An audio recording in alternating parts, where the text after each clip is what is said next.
que vai ser dos céus, irmão? De todas as tribos, de todas as línguas, de todas as raças. Amigos, boa lição, bom trabalho, até já. Vocês conseguem imaginar como é que vai ser na glória? Vamos todos falar a mesma língua ou vamos todos perceber todas as línguas? Mas o nosso Deus, como disse o nosso irmão Anso aqui, percebe todas as línguas. Ouve as nossas petições, sejam em que língua forem. Amém. E eu dou graças a Deus porque a nossa igreja está a ser abençoada por pessoas de tantos países, de tantas nações, de tantas culturas. Amém. E isso, sabem, isso é um bocadinho daquilo que vai ser o céu.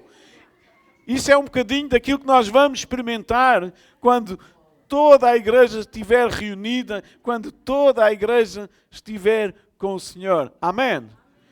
E na última vez que conversamos aqui um pouquinho, não sei se lembram-me que eu falei dos amigos e da importância dos amigos e disse, isso é uma outra mensagem. E isso é uma coisa para conversarmos novamente um dia destes. Então, aquilo que eu queria conversar um bocadinho convosco hoje era acerca da amizade.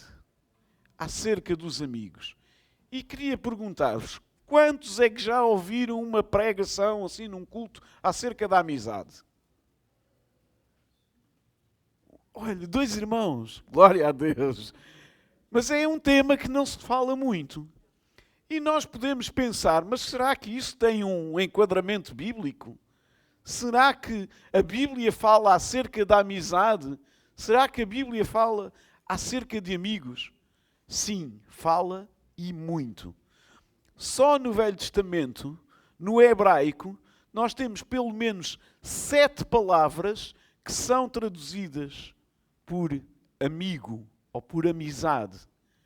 E eu não quero ser maçador, mas quero que vocês fiquem com este enquadramento, e eu não vou ler os versículos todos, porque são dezenas e dezenas de versículos que falam acerca de amigos, que falam acerca de amizade. Nós temos uma palavra, por exemplo, aluf, que se refere a amigo, mas também a guia, alguém que dá direção ou alguém que governa. A palavra reia refere-se a amigo, mas como irmão, como companheiro. A palavra reé, como amigo.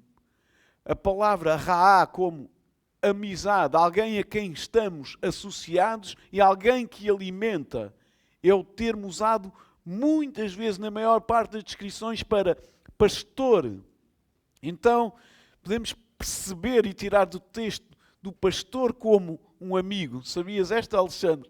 Pastor, um amigo. Ok? E nós temos muita riqueza na palavra. Ahab, que fala da afeição por alguém.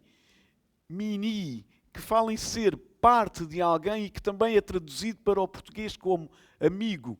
E até a palavra shalom, que nós entendemos como paz, também há uma referência em que a tradução é amigo íntimo. Então, isto para ficarem aqui com uma perspectiva de que não foi uma coisa que eu me lembrei agora, mas que é uma realidade e que emana das Escrituras e que salta das Escrituras. E se nós formos ao Novo Testamento, que foi escrito na língua grega, também encontramos 3 palavras. A palavra philos ou philéia, de onde vem o termo amigo, amizade, e o termo peito, que tem a ver com fazer amizade, persuadir alguém a estar próximo, confiar na pessoa, querer, ser convincente no sentido de ser íntimo, de estar próximo. E a palavra hetairos também, que por vezes é traduzida como companheiro, mas também que significa amigo.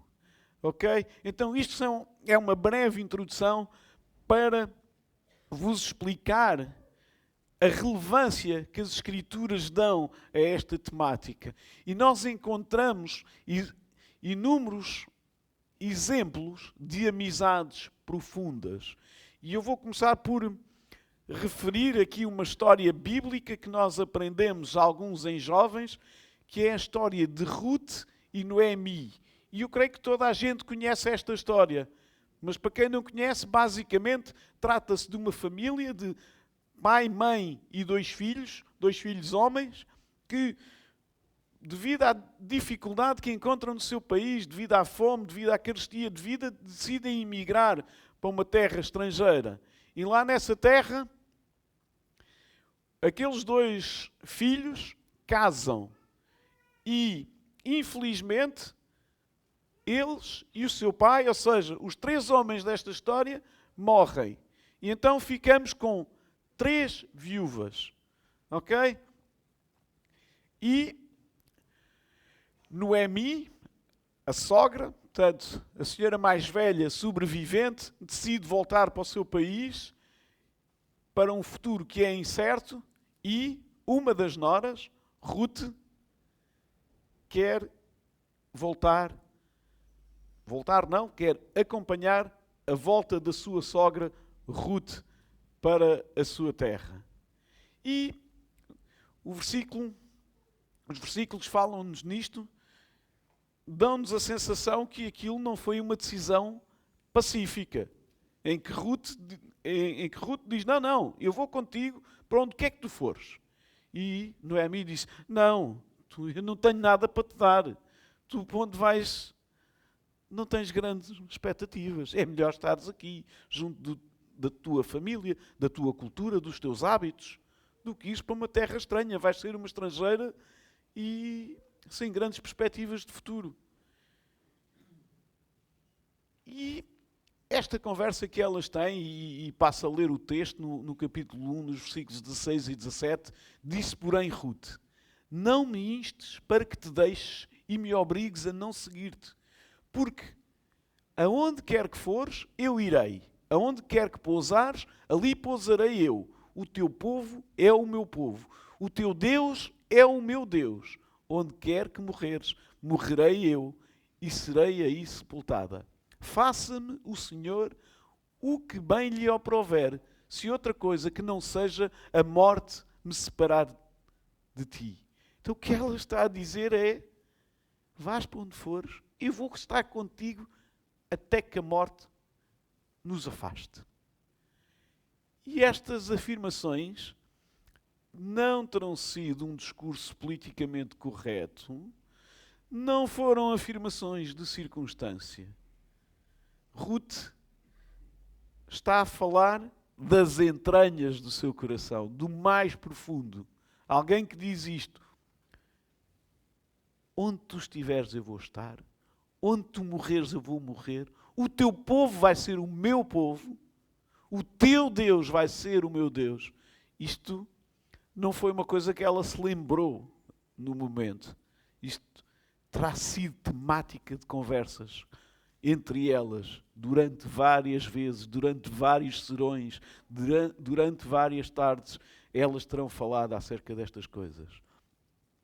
Uma jovem com a vida pela frente, em idade fértil, assume um compromisso com o qual não está obrigado e embarca numa rota para a qual dificilmente imaginaria o fim que a história vem a ter. E por muito que nós vejamos a parte bonita da história, e nós sabemos como é que a história termina, e sabemos que Ruth vem a casar e está na linhagem de Jesus, ok? Por muito que nós vejamos a parte bonita da história, para que tivesse havido esta confiança, esta cumplicidade e esta intimidade entre ambas, houve certamente muito choro, muita partilha, muita angústia, e que foi o que gerou esta cumplicidade que levou com que Noemi pudesse depois ser a conselheira, a amiga de Ruth, e que ajudou Ruth a ter a postura ousada que teve perante Boaz. ok? Percebem o grau de intimidade destas duas senhoras, sogra e nora. Temos um outro exemplo no Novo Testamento. Maria, a mãe de Jesus, e Isabel. E isto é-nos narrado logo no primeiro capítulo do Evangelho do Evangelho de Lucas. Então, e o Evangelho de Lucas começa por nos contar os anúncios dos anjos a estas duas mulheres. A Maria, que ia ficar grávida, e a Isabel, que iria ficar grávida também. Ambas em circunstâncias completamente extraordinárias e não esperadas. De Isabel, porque já era idosa, porque já tinha tentado todos os tratamentos de fertilidade que conhecia e sem sucesso. E de Maria, que não conhecia varão, segundo as Escrituras, ou seja, que não tinha tido relações com homem nenhum. Então, isto são cenas completamente extraordinárias. E o que é que acontece ao mesmo tempo? Zacarias fica mudo. O marido de Isabel fica mudo. José fica apavorado, tenta fugir. Isabel retira-se durante 5 meses. E o que é que Isabel está a fazer durante estes 5 meses retirada? Provavelmente a interiorizar, a mastigar, a refletir acerca de tudo aquilo que o anjo lhe transmitiu, a pensar na honra, mas também na responsabilidade, na responsabilidade acrescida, nas expectativas, o que é que toda a gente vai dizer, como é que vai ser o meu filho. E, entretanto, Maria junta-se a ela e vem passar 3 meses com ela. Provavelmente com receios, com medos, com perguntas, com interrogações.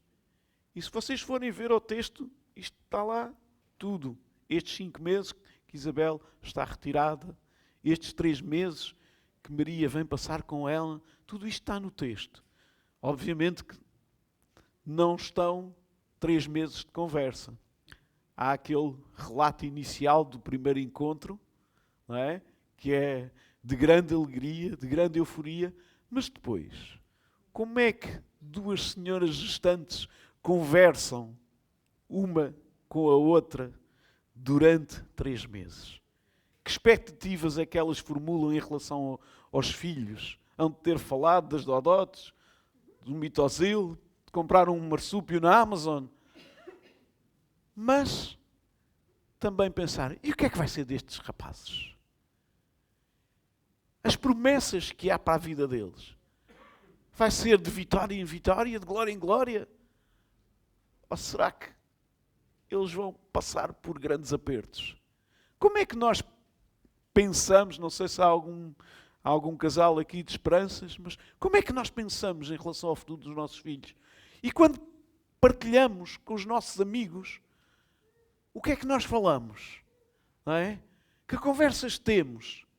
Imaginam a cumplicidade, a intimidade entre Maria e Isabel? É possível? Metemos-nos na cabeça delas? Estas duas primas e amigas chegadas terão tido conversas muito, muito profundas, certamente. Jónatas e Davi. E vocês conhecem a história de Davi e o Golias.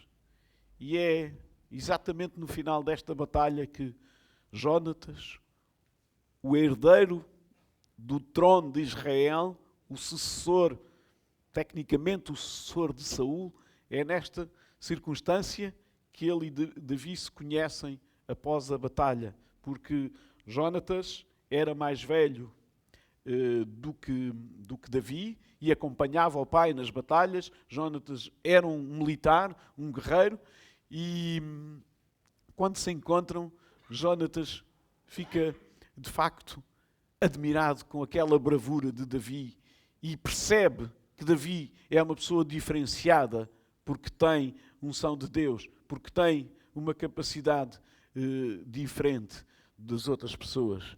E então, Jónatas, sendo uma pessoa espiritual e temente a Deus, ele entende que não será ele o sucessor do seu pai Saul no trono de Israel. E isto poderia levá-lo a um sentimento de inveja, de querer destruir Davi, tal como Saul sempre foi obcecado por destruir a vida de Davi, mas Jónatas, que foi uma pessoa leal e íntegra, conduz a sua vida segundo um pacto que faz com Davi, em que vão ser amigos. E essa aliança vai perdurar para além da morte de Jónatas. E vamos ver isso um pouquinho mais à frente. Mas, de facto, quando Saul está deslocado e querendo tirar a qualquer custo a vida a Davi, é Jonas quem avisa Davi: olha, tens que sair daqui depressa, tens que fugir, porque o meu pai vai atrás de ti. Portanto, é Jonas quem prepara a fuga de Davi. E as Escrituras narram-nos em 1 Samuel, capítulo 20, que no penúltimo encontro entre Davi e Jónatas, antes de Jónatas morrer, eles choram. E a Bíblia diz que Davi chora ainda mais. Então, esta amizade foi tão profunda e tão verdadeira, não só porque eles se apoiaram mutuamente, mas porque esta amizade os envolveu num compromisso com Deus. Ok? Jónatas viria a morrer na batalha, na mesma ocasião em que o seu pai Saul tira a sua própria vida. Jónatas vem a falecer ali também naquela batalha. Mas no último encontro que as Escrituras narram entre Davi e Jónatas, eles encontram-se numa povoação chamada Oressa, e está narrado em 1 Samuel, capítulo 23. O que é que acontece? Davi está certamente assustado, Davi está receoso, e é Jónatas que vai encorajar Davi. É Jónatas que lhe está a dizer: confia no Senhor, persevera, continua, o Senhor vai estar contigo, o Senhor vai te guardar, o Senhor vai te proteger. Portanto, é Jónatas que está ali no momento da angústia a transmitir a confiança que Davi precisava naquele momento. E vocês conseguem perceber o quadro de relacionamento entre estes dois homens? Conversas de homens tiveram certamente. Conseguem imaginar estes dois numa folga a ir à caça? A jogar chinquilho? Era uma amizade à séria. Faziam coisas de amigos. Tinham conversas, por exemplo. Sabem que há aqui um relacionamento familiar entre ambas as famílias. Sabem que Mical, uma das filhas de Saul, veio a casar com Davi. Então, imaginem Jónatas a dizer: a minha irmã Mical está perdidinha por ti. Pá, estamos mesmo calhados para ser cunhados. Conseguem imaginar eles neste... E havia ali uma outra irmã e ia dizer... E Davi ia responder: epá, mas aquilo com a tua irmã Merab não correu lá muito bem. Ela não ia muito à bola comigo. E Jónatas a responder: deixa lá, ela também tem o feitio do pai. Reparem, as Escrituras evidenciam-nos que de facto havia cumplicidade, amizade entre estas pessoas. E eram coisas duras, eram situações duras. Imaginam também Davi angustiado a dizer: será que amanhã os filisteus vão nos atacar? Como é que vai ser? Quantos homens vamos perder nesta batalha? Será que conseguimos dar a volta? O Senhor vai estar sempre connosco? Epá, e se a gente fraquejar? E se a gente perder a batalha? Quantos camaradas vão ficar pelo caminho? Conseguem entender o vínculo entre estas duas pessoas? E a amizade deles perdurou até para lá da morte de Jónatas. Anos mais tarde, Davi traz para o palácio, para a sua mesa, Mefibosete, que era o filho deficiente de Jonatas. Era um rapaz aleijado das pernas, com poucas possibilidades de se sustentar. E Davi entrega a Mefibosete aquelas terras que, eventualmente, Jonatas iria herdar de Saul. São 3 exemplos que acabei de partilhar, de descrever, de Ruth e Noemi, de Maria e Isabel, de Jonatas e Davi. E há um 4º exemplo, também no Novo Testamento, que quero partilhar um bocadinho mais à frente, nesta nossa conversa de hoje. Mas quero falar-vos acerca desta importância da amizade e dos amigos. Eclesiastes, vou citar aqui alguns versículos que vocês conhecem certamente e depois poderão, em casa, ler, meditar, olhar para eles e, se quiserem, depois digam-me que eu mando-vos o esboço da mensagem. Mas são os amigos que muitas vezes nos levantam. Eclesiastes 4, 9 e 10. Melhor é serem 2 do que 1, porque têm melhor paga do seu trabalho. Porque se caírem, um levanta o companheiro.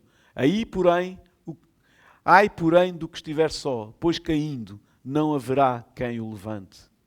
Sabe, irmão, a igreja manifesta-se através de pessoas. É o Espírito Santo que age, mas que usa pessoas. Então, isto que a palavra está a dizer é: nós precisamos de amigos que nos levantem. E é melhor sermos 2 do que estarmos sozinhos. Os amigos também nos corrigem. Provérbios 27, 5. Melhor é a repreensão franca do que o amor encoberto. Leais são as feridas feitas pelo que ama, porém os beijos de quem odeia são enganosos. Às vezes, e muitas vezes, a verdade aleija. A verdade aleija. Mas quem melhor para nos dizer aquelas verdades que magoam do que as pessoas que realmente gostam de nós? Das pessoas que nós sabemos que querem o melhor para nós, que não estão ali para nos deitar abaixo, só para nos dizer: essa blusa fica-te horrível, só por inveja. Ok? Não, é aquelas pessoas que nos dão bons conselhos, que nos dizem: essa escolha não é a melhor para ti. Essa escolha vai-te trazer muita dor. São essas pessoas que nós precisamos de ter perto de nós. E essas pessoas que nós precisamos de ouvir.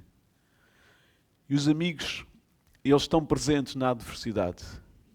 Provérbios 17, 17. Em todo o tempo ama o amigo, e na angústia se faz o irmão. E os amigos podem estar para além dos laços de sangue. Há amigos mais chegados do que um irmão. Provérbios 18, 24. O homem que tem muitos amigos sai perdendo, mas há amigo mais chegado do que um irmão. Estou a citar as Escrituras. Amém? Os amigos intercedem por nós. Em Jó, capítulo 16, o meu intercessor é meu amigo quando diante de Deus correm lágrimas dos meus olhos. Eu posso estar a chorar, mas alguém está ali diante de Deus a interceder por mim. Ele defende a causa do homem diante de Deus. Há alguém que está diante de Deus a defender-me ou a defender a minha causa, como quem defende a causa de um amigo. Na prática diária, um amigo pode fazer-nos esquecer das dificuldades. Quantas vezes nós estamos tão passados da ideia, tão lá a martirizar-nos a nós próprios, e alguém vem até nós dizer: então, o que é que se passa? E trazer-nos aquele ânimo que nós precisamos naquele momento. Os amigos ajudam-nos a relativizar. São os amigos que nos dizem: epá, levanta a cabeça, abre os olhos, não estás assim tão mal. Porque nós às vezes também somos especialistas em fazer dramas e a criar tempestades em copos d'água e a ver dificuldades e problemas onde eles não existem. Muitas vezes existem, é verdade. Os amigos não servem para estar aqui a dourar a pílula ou para branquear as situações. Mas, às vezes, ajudam-nos a ver saídas que nós estamos tão toldados pelos problemas que não conseguimos ver. Ok? E os amigos às vezes ajudam a pôr água na fervura. Quando estamos em conflito com uma terceira parte, por exemplo, é alguém que vem dizer: calma, calma, vamos lá apaziguar, vamos lá voltar à paz. E são os amigos que nos dão conselho e que nos corrigem, como estes versículos têm atestado. E eu pergunto-vos, quem são os teus verdadeiros amigos? O que é que tu vais fazer para te aproximares deles? Quão distante estás tu dos teus amigos? O que é que tu estás a fazer para cultivar essa amizade? E depois perguntamos: mas eu vou ser amigo de toda a gente? Toda a gente serve para meu amigo? A amizade tem níveis de compromisso e de intimidade. E o Senhor Jesus foi exemplo disso. O Senhor Jesus disse aos seus discípulos, em João 15:15, não vos chamo mais de servos, mas de amigos. E dentro dos 12, Jesus tinha um núcleo mais reservado, onde estavam Pedro, Tiago e João. E dentro deste grupo de 3 discípulos, amigos mais próximos, Jesus ainda tinha um grau de amizade e de intimidade maior com João. É a João que são dirigidas algumas das últimas palavras de Jesus na cruz, que é: João, eu estou a confiar em ti para cuidares da minha mãe. Jesus nutria certamente essa grande preocupação com Maria, que na altura era viúva, seria alvo provavelmente de alguma perseguição, e quem iria cuidar dela? E ele confia essa responsabilidade a João. E eu estou grato a Deus porque o Senhor me tem dado bons, fiéis e verdadeiros amigos. Alguns estão aqui nesta sala. Estou grato a Deus por isso. E eu quero desafiar-te,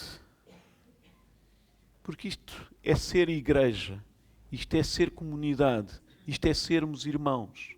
Eu quero desafiar-te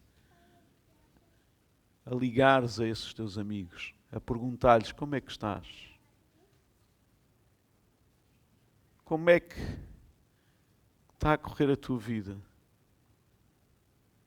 Aquela dificuldade que tu estavas a viver com a tua mulher ou com o teu marido, aquela dificuldade que tu estavas a viver com os teus filhos. Eu estou a orar por ti. Como é que eu posso ajudar? Isto, amigos, é sermos igreja. Amém? E é sermos proativos. E é sermos nós a darmos esse passo. E aquele quarto exemplo de amizade que eu vos quero trazer hoje das Escrituras está no capítulo 11 de João e fala-nos acerca da amizade de Jesus com Lázaro. E nesta palavra, esta palavra é tão interessante porque nós que temos por hábito de dizer que Jesus era 100% homem e 100% Deus, nós percebemos aqui as fronteiras entre o Jesus homem e o Jesus Deus são tão claras, tão perceptíveis nesta palavra, e por isso eu chamo a vossa atenção para ela. Então eu vou citar só aqui alguns dos versículos do Evangelho de João, do capítulo 11. No versículo 3 diz assim: por isso as duas irmãs, estava a falar de Marta e Maria, enviaram este recado a Jesus: Senhor, o teu amigo está doente. Senhor, o teu amigo está doente. E no versículo 5 diz assim: Jesus tinha uma grande amizade por Marta, pela sua irmã e por Lázaro. Então, este é o Jesus homem, que tinha amigos, pessoas com quem ele podia conversar, pessoas que ele já tinha repreendido. Lembram-se de Jesus ter repreendido alguma destas três pessoas? Deixaram de ser amigos? Deixaram de ser amigos? Não. Jesus teve lá uma conversa com Marta e ao mesmo tempo com Maria, não é? Não deixaram de ser amigos. E o versículo 7 diz assim: só depois é que disse aos discípulos: vamos outra vez para a Judeia. Para a Judeia. Os discípulos comentaram: Mestre, ainda há tão pouco tempo que os judeus te queriam matar e vais agora voltar para lá? Jesus tinha vindo da Judeia, tinha sido maltratado, sabia que ali havia gente que não gostava muito dele e que, inclusivamente, queria matá-lo. E Jesus disse: não, é para lá que eu tenho que ir. Versículo 11. E acrescentou: o nosso amigo Lázaro está a dormir, mas eu vou acordá-lo. Os discípulos, eu percebo, os discípulos, eles viviam num turbilhão de novidades e de informação que devia ser muito difícil processar aquilo tudo. E eles às vezes diziam assim umas coisas que parecia que tinham ali qualquer coisa avariado. Os discípulos disseram: então, Senhor, se está a dormir, é sinal que vai melhorar. Jesus queria dizer que Lázaro estava morto, mas os discípulos julgavam que falava do sono normal. Então afirmou-lhes claramente: Lázaro morreu. E no versículo 5, no versículo 15 diz: e ainda bem que eu não estava lá, pois assim é melhor para a vossa fé. E este é o Jesus Deus a falar. Ok? Mas vamos ter com ele. E então, eles lá fazem o caminho, serão à volta de uns 3 quilómetros, e temos do outro lado a reação de Marta, versículo 28. Depois destas palavras, Marta foi chamar a sua irmã Maria e disse-lhe em particular: está cá o mestre, e mandou-te chamar. Logo que Maria ouviu isto, levantou-se apressada e foi ter com Jesus. Ele ainda não tinha entrado na aldeia, mas continuava no lugar onde Marta o tinha encontrado.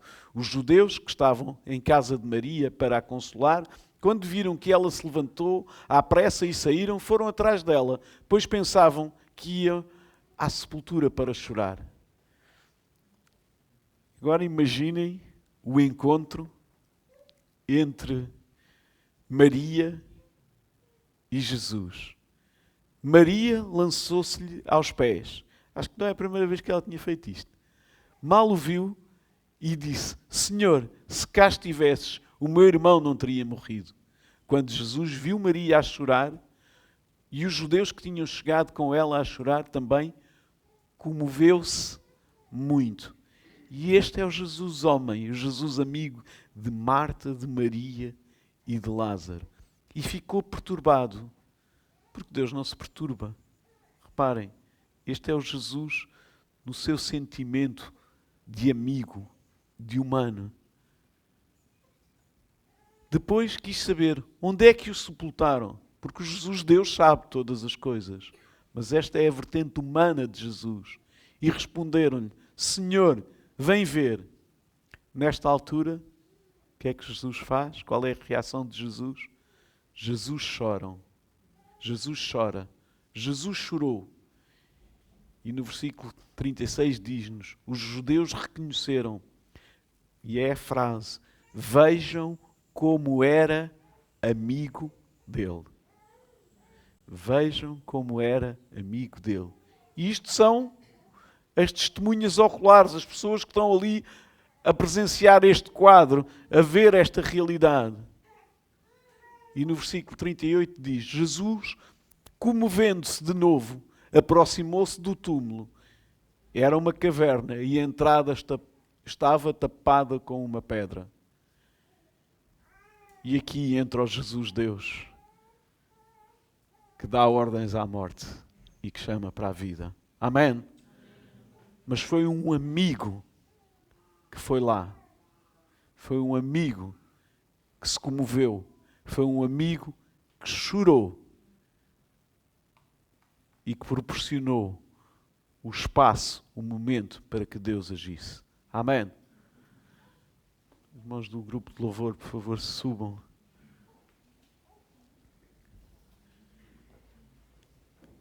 E sabe, eu tenho dito isto muitas vezes. O mundo onde nós vivemos precisa de esperança. Precisa de palavras de esperança, de vida. E fomos nós, igreja, que fomos comissionados para levarmos estas palavras de esperança. E houve aqui nesta nossa conversa momentos de exceção em que anjos vieram anunciar alguma coisa. Mas isso, amigos, isso não vai voltar a acontecer. Porque é a igreja a quem foi dado o Espírito Santo, que tem esta missão, esta incumbência. Porque reparem, todas estas pessoas, Ruth, Noemi, Jónatas, Davi, estas pessoas não tinham o Espírito Santo nelas. Ok? Todos os profetas lá para trás não tinham o Espírito Santo a viver, a habitar nelas. Estas pessoas eram visitadas por Deus. Alguns, caso de Maria e Isabel, receberam visitas de anjos. Hoje nós temos o Espírito Santo que nos impele, que nos constrange, que nos capacita, que nos ajuda. Amém? Vamos cantar esta música, vamos ouvir o grupo de louvor cantar um pouco e vamos ouvir e vamos também acompanhar e vamos esperar. Vamos esperar e eu espero que vocês, tal como eu, estejamos a ouvir de Deus hoje nesta manhã. E acredito que nós podemos fazer a diferença na vida de outros esta semana. Amém. Ainda hoje, se calhar. Fique de pé, por favor, irmão.